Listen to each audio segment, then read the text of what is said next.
Shalom, y'all. I want to give all praises to Yahuwah in the name of Yahusha, the Messiah. And I want to talk about rebelliousness as regarding women right now.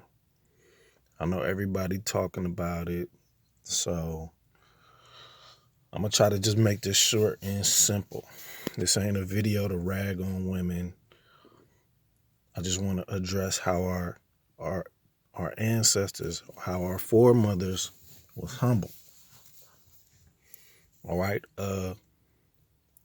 When Abraham sent his servant to go find a wife for Isaac, when Rebecca saw the servant, she called him master.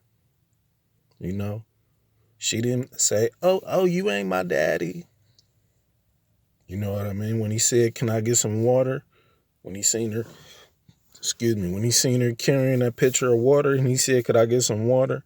She didn't say, "Get your own water. You ain't my daddy. I don't know you." She was humble. She gave him some water, and she gave water to all his camels. She was humble because she was raised right. Even Susanna, when the two pervert elders was trying to blackmail her for sex, she wasn't running off at the mouth. She was humble, and she waited on Almighty for salvation. She wasn't reckless with her tongue, calling them OGs names and stuff like that. Yeah, I said OG. You know what I'm talking about. She was still respectful, even though those men wasn't deserving of respect, because there wasn't her place to make that kind of decision, because they were still older than her. And also, what's the other sister? Hannah, Elkanah's wife, the one who didn't have no children. You know, it was known that she was barren. Everybody knew, because it was a reproach for women to be married and not have children. They got teased for it. And she had a sister wife that teased her all the time. So she was heavy in heart. She was upset. She was sad. She was depressed. She went to the temple to pray. Even the priest that was there, Eli, knew she was barren. That's why he accused her of being drunk. He just figured she been barren because she's a drunk. That's why he said, "How long are you going to be drunken?" You know, he didn't know Almighty closed up her womb for whatever reason. But later she birthed a prophet, though. The point I'm saying, the reason I mention her is because he accused her of being drunk in the temple, and she called him master. She didn't run off at the mouth saying, "Oh, you not my husband, you not my daddy. Don't be talking to me like that." And she was a grown woman.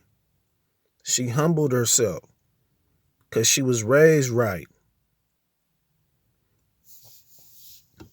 You know, it's some sisters out there that been raised right and they respectful.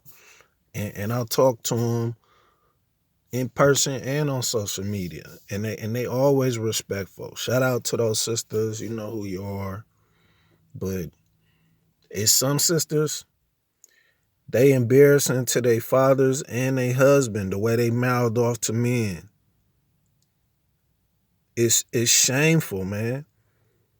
It's married women on Facebook and Twitter going back and forth with grown men, arguing with them. You shaming your husband and your father.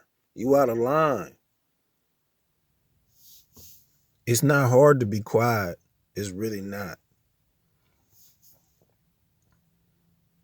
But Like I said, this ain't a video to rag on women. I'm just pointing out the differences that I see. It's clearly a separation going on.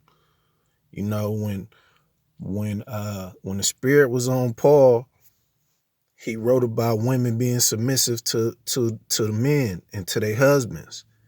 And lo and behold, today, what is brothers talking about? Women being submissive to men and to their husbands. It's not a coincidence. It don't take a rocket scientist to see that that's the same spirit. Just like when the spirit got on the disciples back in the Messiah's time, brothers went out preaching. And lo and behold, what's happening today? It's brothers going out preaching. But people want to call them super brews and be disrespectful and say that's camp doctrine. I ain't gonna, that's a whole nother video though. But I'm gonna end that right there. I just want to say I know the truth and I'm gonna keep learning it for the rest of my life. Shalom.